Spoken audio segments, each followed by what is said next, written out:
Nako, first day of work pa lang, chismis agad at challenging pa?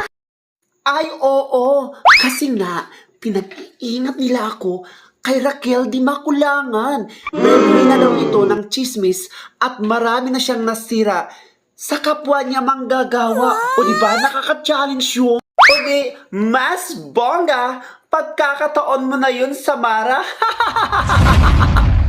Ano? Paano? Paano naman nagiging pagkakataon yon, ha?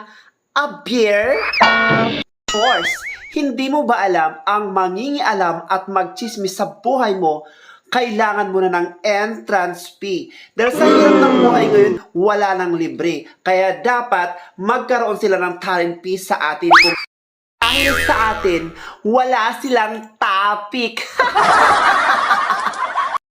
Ay, bet ko yan. Alam mo naman, business-minded ako. Pero maiba tayo, di ba? Si Rose, sinunog yung kifi niya dahil nagpasawsaw siya sa iba.